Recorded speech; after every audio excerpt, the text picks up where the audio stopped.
So we have the moderator, Mr. Subramani Mancombu, who is the head commodity and agribusiness from business line, who will be the moderator for this session.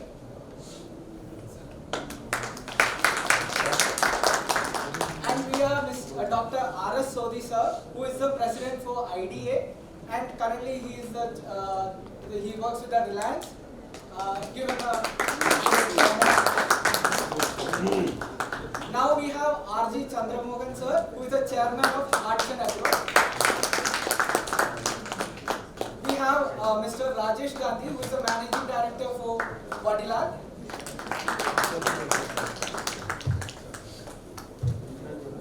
And we have Mr. B.V.K. Reddy, who is the CEO of Dodla Dairy. And finally, Mr. C.P. Charles, who is the ex-president of Shakti Dairy.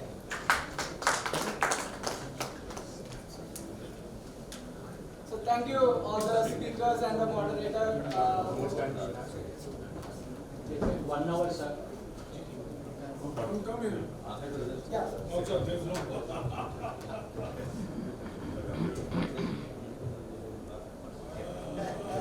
So I'll leave Mr. Subramani sir to take the lead on this panel. Hello.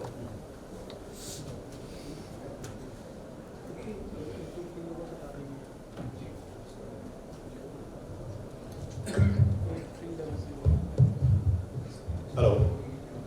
Yeah, good afternoon all. Probably a wrong time to start because soon after lunch, one thing what we all remember, to have a small nap or something. So let's see if our panel can wake you all up. I still remember one of the sessions that I attended at Upasi, where usually the session on natural rubber was being held post lunch, and the chairman of that natural rubber usually will crack jokes. The crack jokes will keep the audience alive. So when I asked him why are you doing this, so he said, "See, I have to keep my audience awake, so I naturally have to crack jokes." But we'll get going with the business. We have 45 minutes for all of us. So I'm starting this question to Mr. Chandramogan of Hatsun. Sir, the Indian dairy industry is the largest in the world. Are we competitive in the global market? I would also want to supplement with this, saying that there are the issues of subsidies being given by certain governments for the cooperatives. So, what are the problems that the private industry is facing? So, sir. Addressing your first point. We are competitive in the global market occasionally and not all the time. Say, last year we were competitive. Maybe in a different year, probably we are not competitive. Last year, after the COVID, international prices picked up beyond what it was in India, and the country exported a lot of consignment. But overall, if you look at it, for the statistics of Indian dairy doing 222 million tons production, we haven't exported more than 1 million ton in any year the last 10 years. Our export has never been more than 0.5% of the Indian production line. First part of it. The second part of it, as you are asking about the subsidy. Subsidy is a major cancer in the industry. It is not affecting the private industry. It is not affecting the cooperative. It is affecting the entire dairy industry in India in the long term. The reasons are very simple. See, subsidy of 2 rupees, 4 rupees and 6 rupees at different states varies from, say, 7 to 8% to 20% of the purchase price of the milk. And to compete and sell at that price, the private definitely has to compromise on the market. Now, it is choking it at different levels.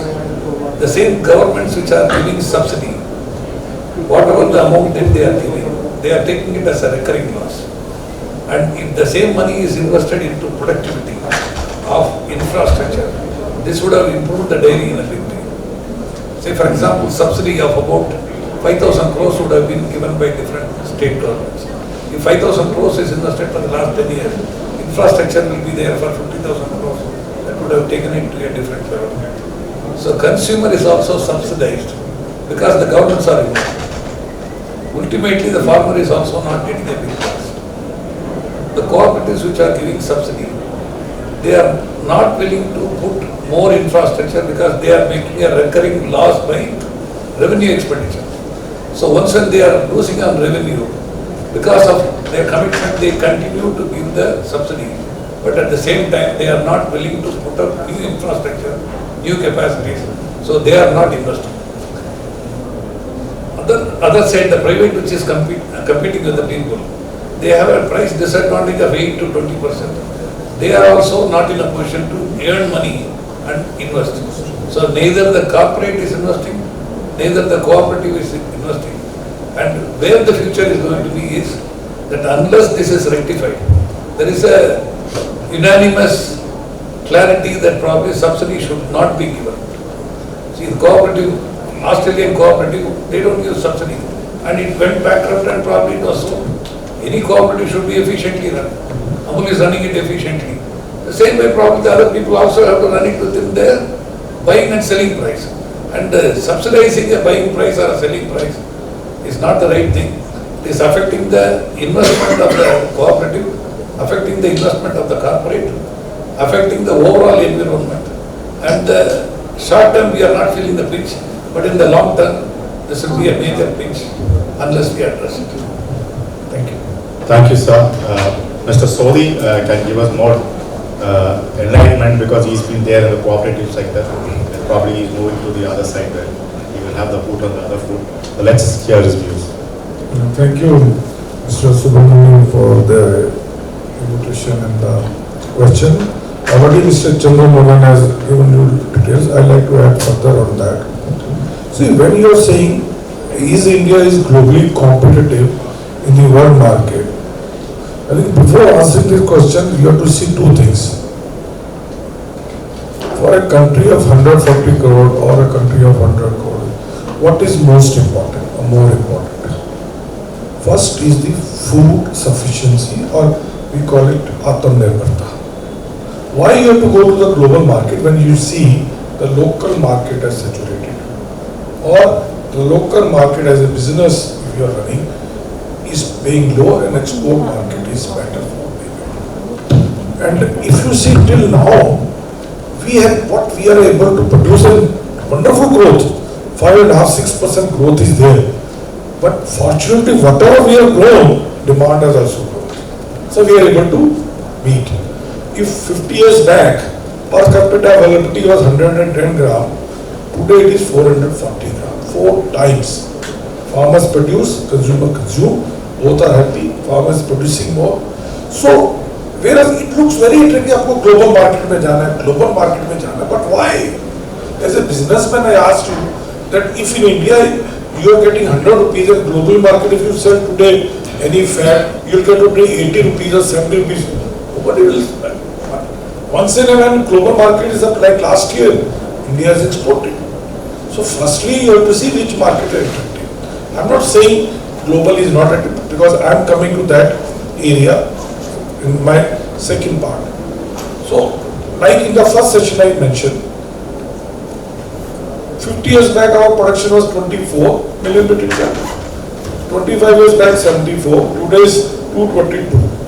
The way we are growing, every 25 years 3 times. So another 2047 will be producing 628. And I said consumption is multiplied 2x every 25 years. अगर 110 था 50 years back, 25 years back it was 220 and today is 440. After 25 it will not be 2x, 880 or 900. Reason is simple, because there is a saturation like other developed country. It will be around 800 gram per person. So what is going to happen? If we want to achieve 628 million metric ton after 25 years and looking to the decline in growth of population and also little decline in growth of per capita consumption, we will be able to consume only 520 million metric ton, 820 gram per person per day average. So how much surplus we will have? We will have a surplus of 110 million metric ton. if we do not take care of that 110 million metric ton, and it is not going to happen immediately, every year, पहले साल में 5 आएगा, then 10 metric ton, like that only it is going to happen. So, if you don't take out the surplus out of India, the prices in India will decline drastically to the farmers, because commodity market only decide the price being paid to the farmer, which we have seen during COVID also. When demand reduced out of Horeca, suddenly commodity market crashed, farmers' price crashed, and then what price we are paying more for them because of everybody paid low price during the COVID, especially to the farmers. So this 110 million metric ton, we have to suppose, where is the market? Export. Which are the markets? Fortunately, all Asian countries. We are very lucky that India is geographically located with all the adjoining countries milk deficit, and their country will be deficit because they are like India what we were 50 years back. You take starting with the adjoining Bangladesh, Sri Lanka, Pakistan, or Middle East country, South East country, and world's largest importer China, Russia, all are milk deficit and their imports are increasing. So markets are there. In another 25 years, every year we are going to have surplus, and we have to take care of the surplus. So now what to do? I think one is how to, there are two, three things which we need to do. One is that how to make our cost of production low. Because if you have to export, you have to see your cost-wise competitive. Because in other countries, USA, Europe, their dairy or agriculture is also used to subsidize farmers. Like India में कुछ states करते हैं, वहाँ पे भी करती है. So in the local country market price will be high, but the same powder when exported out for US will be cheaper because they get subsidies, some other green, blue, different box under different boxes. So one is how to increase the reduce the cost of production. That can only happen with the better productivity. Better productivity, feed conversion. Feed conversion to milk should be improved. So how to do with that? Better breeding practice. That is happening. In India, the productivity is growing at the rate of 1.8 to 2% per annum, which is very good. But how to go for more productivity so that, and also another area which I think the first two sessions also did, the quality. How to make our products quality competitive at the world level. I'm not saying our standards are not, like Amul or any other, lots of brands are exporting and they are meeting the countries, whether USA or the Middle East, which other countries are allowing imports from India, because a lot of countries do not allow dairy products imports from India, especially Europe, etc. So we have to improve the quality of our product. And also, you have to see that how to bring more transparency in this system. This dairy sector needs to be more transparent in the whole system, right from milk purchase. The organized sector is the only thing which can make the system more transparent so that farmers have got more trust.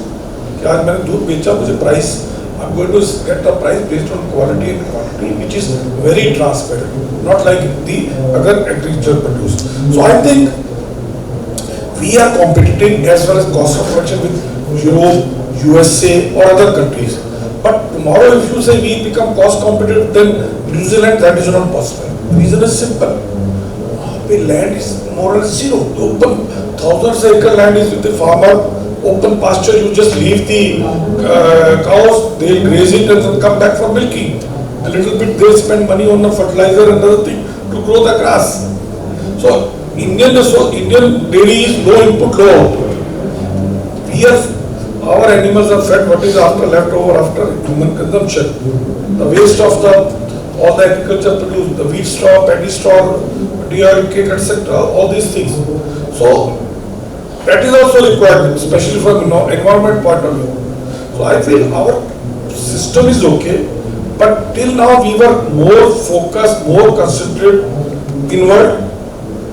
This thing. But day by day we have to look at export, because if we don't export, our dairy industry will not reach to the 628 million metric ton or 3x. If we want to achieve to that level, and it is going to provide a livelihood to the farmers. City there are no jobs. Now, sir, coming to the second part of some states giving subsidies, already Mr. Chandramogan explained. I'd like to add one point. As Indian farmers, representative of milk producers, we always oppose imports of dairy products from the foreign country at zero duty. Now, dairy products imports are allowed in India at 30 or 60% duty. But what we are against, like ourselves, is zero duty. Why we are saying? Why it should not be allowed? Simple, because in those countries it is subsidized and they want to dump their subsidized product in India at lower prices so that our farmers goes out of dairy product. They say it is not viable. Same is true when subsidized dairy products of one state are dumped into other states. So that state farmer may be getting 6 rupees, 7 rupees subsidy, but that next state farmer, he'll also get 6-7 rupees low price because he's not going to get the subsidy. So ultimately, as a whole, India, it is impacting the growth.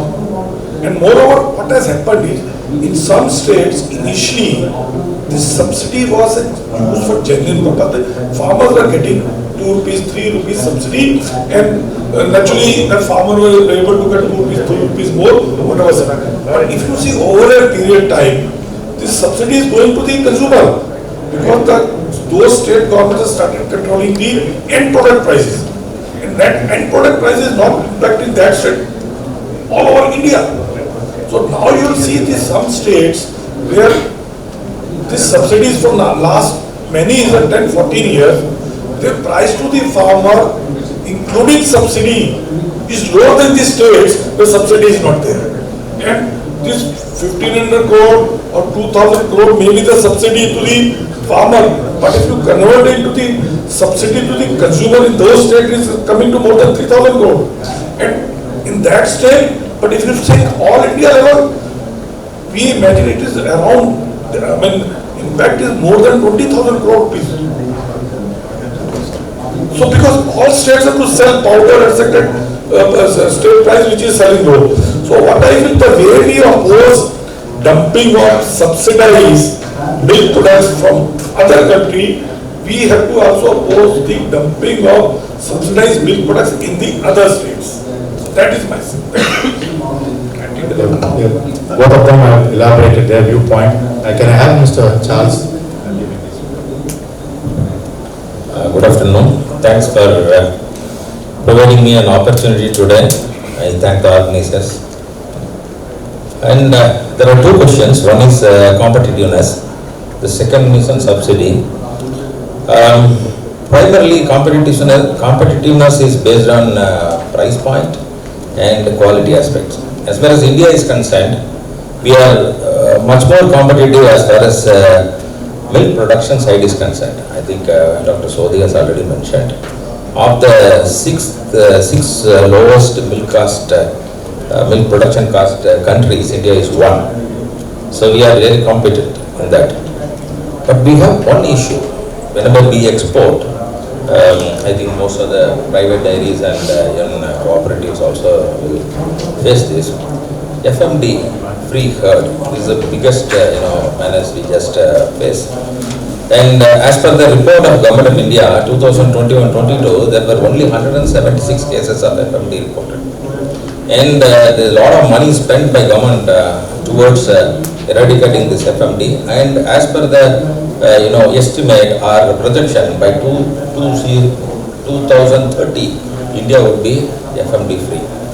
So on quality aspect, we have a small setback as far as this FMD outbreak is, or FMD herd is concerned. And as far as India is concerned, when we export, because I was working in NTDB, later I worked in a company. When we exported, ghee to UAE or Singapore, Malaysia, if we get a contribution of X in India, we get 1.2 or 1.3X when we just do it outside. And we have to also maintain the quality, and the FFA should be less than 0.4. 0.4%. Whereas in India, the FSI says it can be up to 2.0%. This is another issue which we face. Recently, I had some discussion with some of the private dairies. They approached me and they were asking, how do you make it 0.4? Of course, if you are having all practices, good practices, manufacturing practices with you, along with the clean milk production practices, so you will be able to make. And we have been just doing one container close to 40 tons per month to UAE.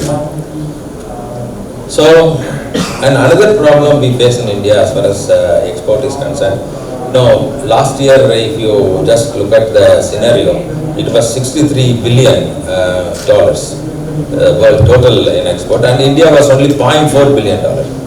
Because it really, we have to just feed 140 crore people, and we have to fill the demand for the people in the local, and also we have to also look at the local economy, because our country is always based on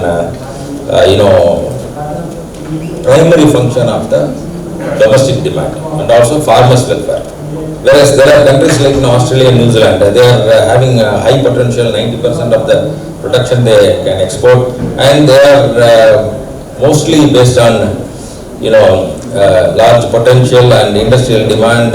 They have so much of demand, less demand, so international demand they are able to meet. And India is not like that. And as far as Niti Aayog report, if we just look at it by 2030, our production will be 289 million metric ton, and our demand will be 256 million metric ton. So there is a surplus of only 33 million metric ton we are going to have. And this is approximately equal to 1.35 million metric ton of fat and 2.70 million metric ton of SNF.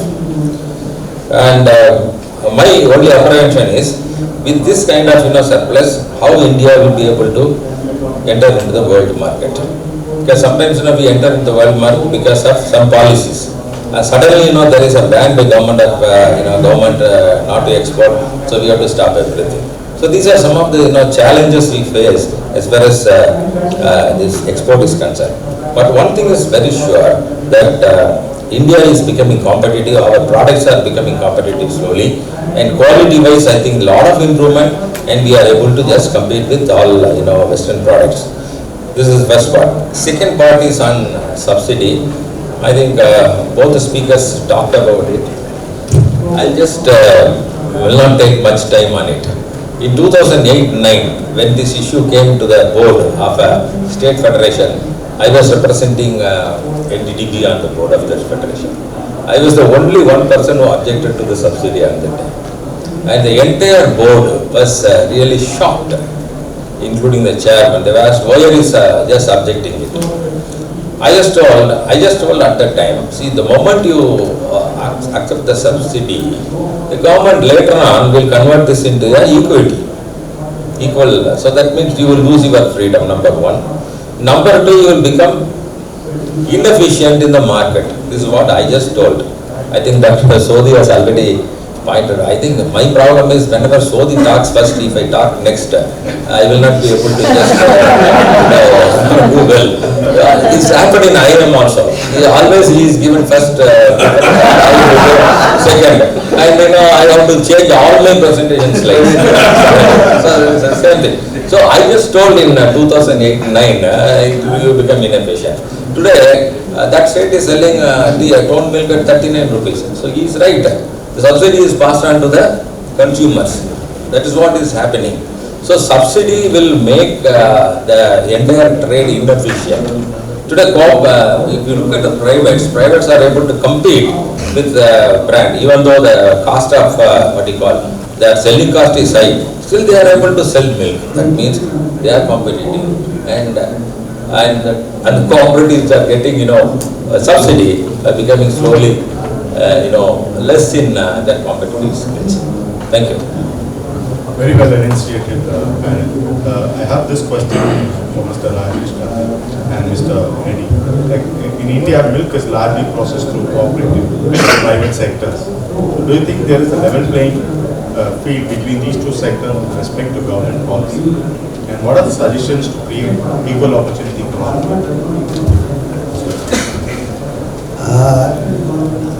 I think what I understand is originally cooperative sector was larger, I think 60-70% and private lower. I understand latest recent report shows that private sector is little higher than the cooperatives, and the subsidy is Mr. Chandramogan said is very dangerous to the industry.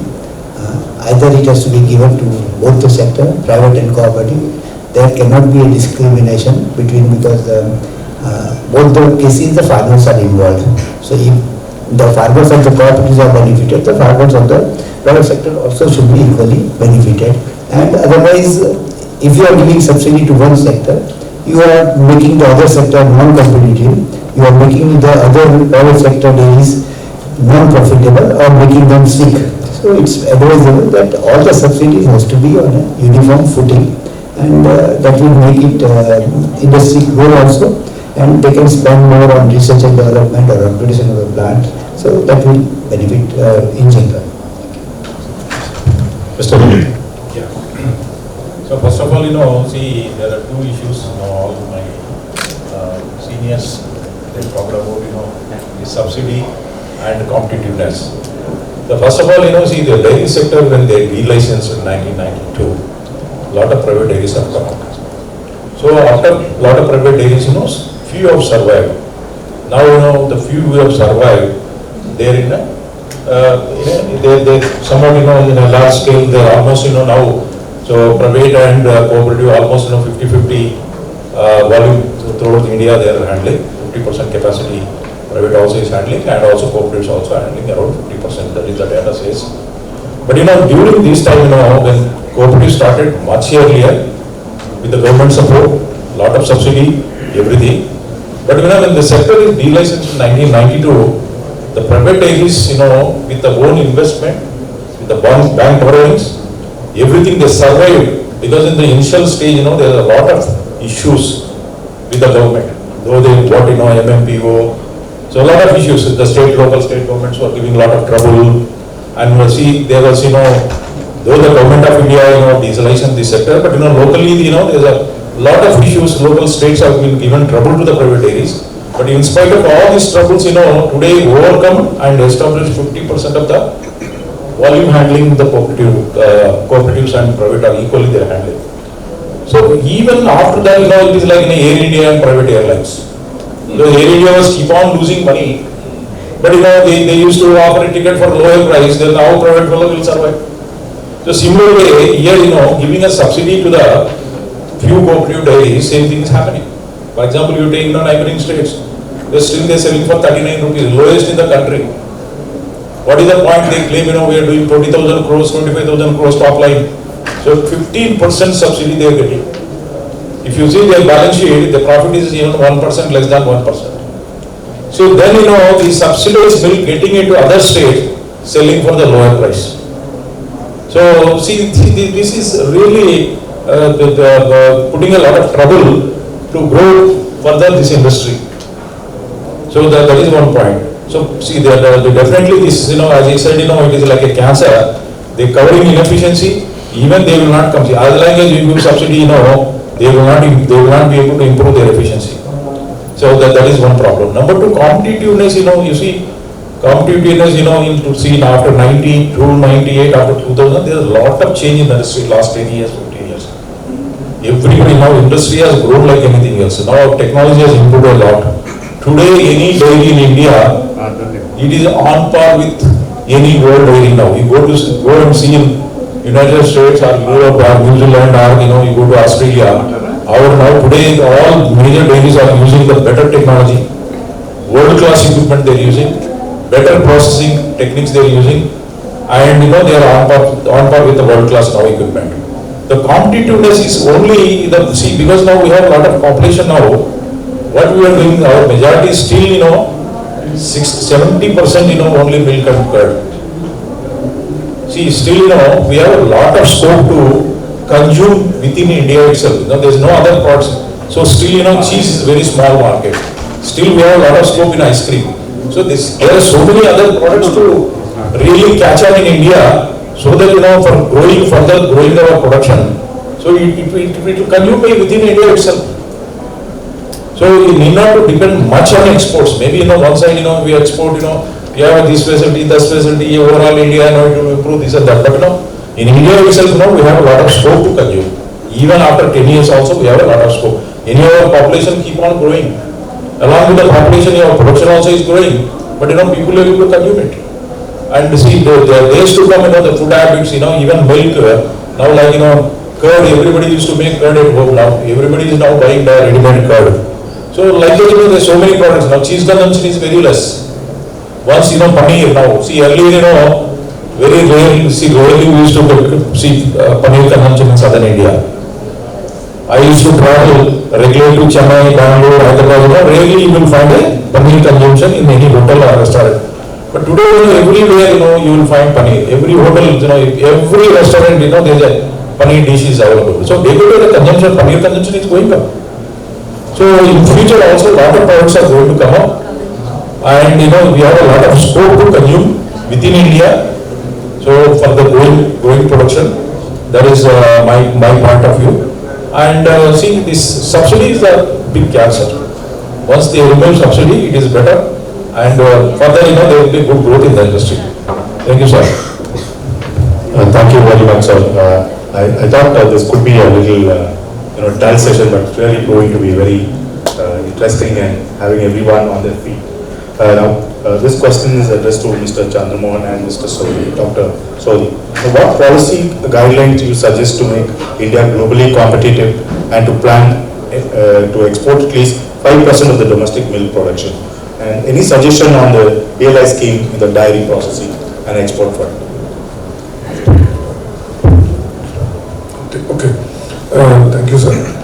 Well, policy guidelines for dairy for domestic and export market. I think when you are recommending or asking for policy, one has to see why you want the policy guideline, because you say basically 2-3 questions are there in this. One is because dairy is a mass production item, where masses are involved, and especially the farmers and other things. Can I request those 3, please madam, please, either you sit here or go out. Okay. Yeah, please. So, what is there is that, so government policies are very important to provide the livelihood. One is that. Other is also because this is a very essential item, also policy guidelines because it's a food and it's a question of food self-sufficiency. The first thing which we like to recommend to the government, because there will be some policy requirement at the central level and some at the state level. So at the central level, one policy is which we are recommending is why not include dairy in the definition of agriculture? Because agriculture or crop cultivation is basically done by the people who are landowners, whereas dairy is in the hands of landless people also, marginal farmers also. But because of dairy or animal, when I say dairy means even dairy animals, poultry, fisheries, nothing is included in the definition of agriculture when it comes to income tax, when it comes to interest subvention, when it comes to any industrial concessions, or even when it comes to transportation by the railway. See, that time it is neither included in the agriculture, not included in the industry. So animals get in between, this is orphan. So it is up to the industry, it is up to the office workers at what rate it should be there. So if a farmer who is owning 10 or 20 acres of land and growing any crop or fruits or vegetables, he or she is not doing a single penny. But if a farmer will have 10 animals, cows or buffalo, because now with the digitalization happening, everything is coming through the bank. So you have to file your IT return. It is becoming big problem. And similarly, no schemes are like interest subvention, etc. or like any other schemes which government is giving to the agriculture. So one is Why not include dairy and animal husbandry in the definition of agriculture? Second is, like in the first session, what we want is government, state government, or no subsidies, but whatever funds you have got, please give it for infrastructure building, like in the White Revolution, Operation 1, 2, 3, just investment of 1,000 crore rupees has created about 3 lakh crore industry to the organized sector. So that is what Mr. Chandramogan mentioned. These few states put together, they give 5,000 crore rupees per annum subsidy and 10 years 50,000 crore subsidy. Imagine if that 50,000 rupees are being 50,000 crore rupees are being given to industry for investments in providing, suppose, a subsidized loan for the inducting new animals, or for the milking machines, or for bulk milk centers, or chilling plant, or logistic, or processing, or building cold storage for the distribution, or some money for the dairy industry to increase the consumption of milk as such a month, because making more awareness. How much benefit they will be given? So don't provide crutches to the dairy farmers, but give them, they can strength or the help which they can stand on their own feet and they don't need later. Third is, I think, one side we say milk or milk products or other essential commodities and farmers grow. But when it comes to taxing, it is always considered taxed at the highest level. You take ghee, which is nothing, the pure form of milk fat, nothing is added. It is taxed 12%, and the edible oil, which is imported, 70% imported, is taxed at 5%. Leave aside, and the other biggest thing which we have seen in the food industry is, one side, all the policy makers saying, let us become organized. And that the biggest threat in the organized sector, the day it becomes organized, governments find it very easy to tax it, because then they can collect it. Dahi, charge could tax hota hi nahi tha, because it was loose and the government had no charge to collect the tax. The day organized sector made it big, they started taxing it because now you can collect it. And they don't think it is basically when you organize it, who's going to get the benefit? Farmer. अब farmer को लाखों करोड़ रुपए की subsidy दे रहे हो कि they become viable and double farmer income. And the other side, if they become organized sector, put some investment to make it organized, transparency become, the farmer has got choice to whom to sell, not to sell based on quality, he's getting them. But then you start taxing the day or packing में आप कुछ कर देंगे. So that threat should not be there. Okay. And also the other thing is, which I feel is, central government should continue with the present policy of encouraging local production. Encouraging local production, we should not get into layer of, like edible oil in 90s, that today milk prices have gone up by 14-15%, 15 months. So let us 20-30% is export market, but bring cheap powder or white butter into India and then become totally dependent on import market in edible oil, where 1 lakh crore rupees edible oil is imported. Imagine कीजिए अगर dairy में will become import dependent like edible oil, leave oil 70%, even 50%. You know what will be the bill? At today's price, 6 lakh crore. And if the day India goes into the world market to buy even 10% of India's requirement, world market will double.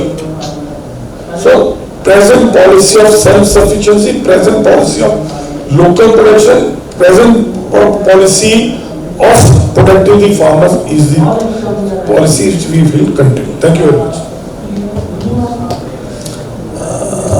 Question was about globally competitive. Actually, there are certain advantages, we have certain advantages. It cannot be really straight away compared. Say for example, an animal in the US, normally for mobility and day-to-day movements, it requires about 1,200 grams of crude protein. And almost, you can say as a rough estimate, if another 100 grams is added to, every liter will consume 100 grams. That means 4 kg of crude protein will give 28 liters of milk. Same case, In Indian cow, it will take only about 800 grams required crude protein to daily mobility. Another 100 grams added, it may give 12 liters. So 2 kg will produce 12 liters, 4 kg will produce 28 liters. That means 4 liters comes free for a foreign farmer, which is not the case here because of the breed quality. But all these things cannot be changed overnight. So definitely efficiency is improving, things are changing. And this is on the 5% you said, on the domestic milk production can we export. We will not be able to do it now at any cost. See, our surplus is hardly 0.5% right now. And 5% of the domestic is equivalent to 11 million tons. The world market is only about 50 million tons. New Zealand, which is supposed to be the major exporter, which accounts for 40% of the world export, is having a production of 22 million tons and exports 21 million tons. It consumes only 5%. But the 21 million tons forms 40%. So the entire market is about 55%, 55 million tons. And if you are going to export 5% of your world exports, it comes to 11 million tons. That is not going to happen immediately. As Sodhi Saab said, over a period, we may have surplus. Right now, we don't have surplus. And the marginal export last year of say 20,000 tons of fat created a crisis here, this year. Actually, the inflation is mainly due to normal export of fat happens up to 10,000 tons. And last year, because the international prices were very good, and Sodhi Saab also was benefited by exporting butter from Amul. And later, the same company had shortage of supply of butter to the local market. So, the benefit went to the farmer for getting a better price in the export market. But the local market, they were not able to feed. So, just the export market should not be our aim to start with. We should be able to have fulfilling. And again, keep on increasing the efficiency. And as he rightly said, this 50,000 crores that is being given as subsidy, most of it has gone to the consumer, not to the farmer. Today, farmer in Maharashtra is getting a better price than the farmer in Karnataka without subsidy because the prices are better. Now, the same governments which are giving subsidy, say 2,000 crores, are they investing 15% of the subsidy amount into infrastructure mix? I don't think that they are investing. Not even 10% is invested. Then where is the future investment going to be? And if they are going to cut short by reducing the price by say 8 to 20%, even the private sector will be hit. So nobody is going to invest for the future. This is something like a constriction. Say the first Burmese python was spotted in Florida in 1930. Today they have millions of pythons. It has started eating the local mammals. This is actually killing the people by constriction. Same constriction is happening in the cooperative sector as well as this sector. Two cooperatives, they account for 57 to 58% of the entire cooperative. That includes Amul and Nandini. Nandini is subsidized, Amul is not subsidized. Amul had a lead of 60 years ahead of other people. And the frame was also suitable for them to maintain monopoly at the early stage before they built the brand. Today they have the brand and they can compete in the market. So it was a protected market for Amul to start with. Then after having a stake, they are able to defend their market with their brand, quality, distribution and all that. But that type of lead is required for the entire country to build volumes before we go for export competitiveness. Right now, export may not be our main target. That's my opinion. So we are really running short of time, but one rapid fire question that I would have for the entire panel. This is, could you tell us three main things that you would want the government or to be done for the sector to become really competitive? I would ask Mr. Charles to start because I think that would end his grouse with Mr. Sodhi.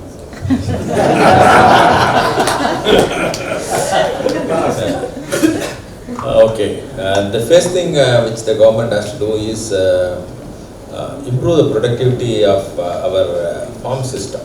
When I talk about farm system, it is not only the animal, it is about the farmer and also the entire system. Today we talk of 8.52 kg per animal, crossbred animal.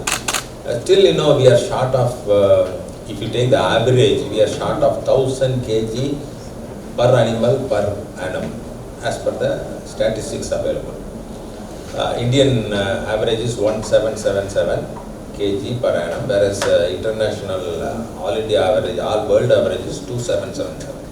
Okay, so the productivity is one thing. So in order to support the productivity, first of all, we must have a supply of feed. You know very well there is a shortage of feed and fodder in the country, and this is likely to continue. It cannot be addressed so easily. But a country like Israel, where they used to have only 2 months rain and the balance 10 months are completely without rain, they just make silage and then preserve it, and they have the feed center concept. Through feed centers they supply this feed to all the animals in the country. So they are the highest yield animals also they have. India also has got farms are having 40 liters per day productivity animals we have. But this feed center concept I have seen in Malabar Milk Union in Kerala. They started 3 hubs, fodder hubs, through which they are just supplying TMR, silage and dry fodder. So the government of India should come forward to support this kind of feed center concept across India. The third most important factor is the breeding. Today our insemination, if you take the entire country, it is 98 million only. And if you look at after Corona, there is a drop in also number of inseminations. And the success rate is 35 to 40%, that is the consumption rate. Now, each animal has to be inseminated at least twice to get it pregnant. So our total population, as you are aware, is 303 million animals, of which 40% is only breedable. Even that 40% we are not in a position to cover with that 98 million semen doses or inseminations. We are not able to cover even 50% of it. So if you cover the entire population under breeding, definitely our productivity will go up. So the main point is productivity, and the sub points to support productivity is, one is feed and fodder supply, second is breeding, and of course management of animal. Training is most important. Farmers are becoming more intelligent. They know how to just feed the animal, because if you control the feed cost of 60% of the milk price which they get, then it becomes much more economical. Thank you. Thank you, sir. I will ask Mr. Gandhi. I have 2 points. One is a uniform GST on the food products. So there are many examples of misusing even the GST regime. If we talk about cream, there are no GST, where butter and ghee has a GST. So many people are supplying butter or ghee and billing cream. So there are many such examples, many anomalies, I think, which by rationalizing GST on food product is a very important subject. Second thing, I am differing based on user of the daily commodity products. I differ on the views of import, non-import. So that's a major debate which will go on. I could take a little bit longer time, but I don't want to do that. But what I believe is, if India can export mobiles, defense equipments, why not we open up the trade for daily products? I think it could be a long debate. We all can debate on that subject. And let's say when we talk about the oil, now India has, this state also has started palm oil cultivation. The Andhra also has started palm oil cultivation. So when you allow the industry to face the competition, they will find their own ways and means to fight and come out. So that's the only thing I would like to do. Mr. Reddy. Yeah, see, here the policy is only, the government has to create only back-end infrastructure facilities, like disease control, feed and fodder. See, if the government policies are very clear in these items, then the front end, there is no problem. So the biggest issue is, see, they are not bothered about the feed and fodder, disease control. For example, last year, this See, they are not able to supply vaccine quickly. See, some of the states, it is affected.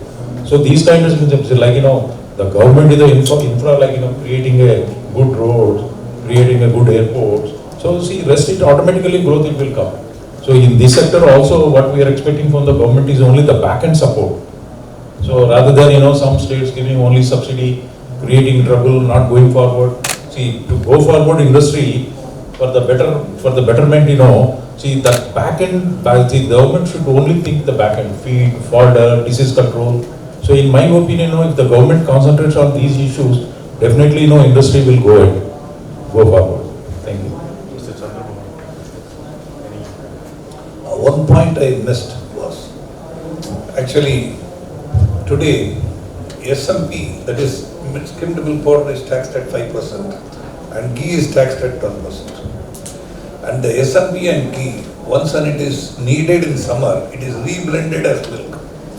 Now, the entire tax is also added to milk, that is creating inflation. The fat is charged at 12%. The milk has got two components, one is fat, one is SMP. And there was no need to have 5% and 12% as different discrimination. Edible oil is entirely imported. Almost 60% of the edible oil is imported. And the foreign farmer is taxed at 5% tax locally. And why we should tax a Swadeshi farmer for producing ghee at 12%? The 5% is a reasonable one for both, and they can just go with that. And the local farmer is paying 12% for a edible ghee versus a foreign farmer is taxed at 5% for a edible oil. This anomaly, if it is set right, this will also make the inflation lesser, because the reconstitution will not add up cost.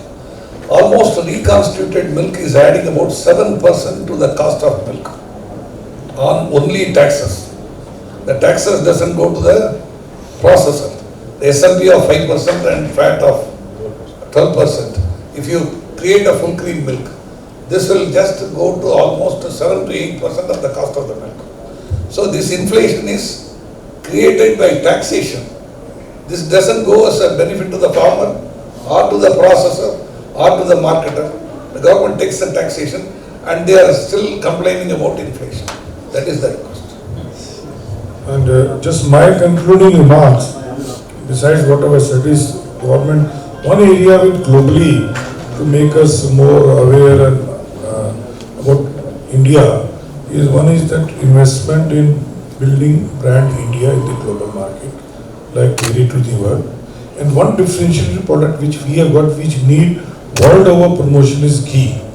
Like olive oil is there from the Italy or the Canada, or soya is from USA. I mean, one product which we have got now world over with the yoga coming, awareness like yoga is everywhere. Ghee can be made aware. In India can be the brand which can be associated with the ghee, like chocolates is a Swiss chocolate. So India ghee. And India dairy to chocolate. I think there lot of investments are required to be done by the government, because it will ultimately give us benefit and will not be compared. So ghee is produced, but type of ghee is nowhere else. There it is, butter oil is produced. So thank you very much. Thank you all panelists. It was like a T20 match, and you can equate each of them to the best striker that you could have seen in the current IPL. So thank you all, and for the next session. Thanks for the big hand.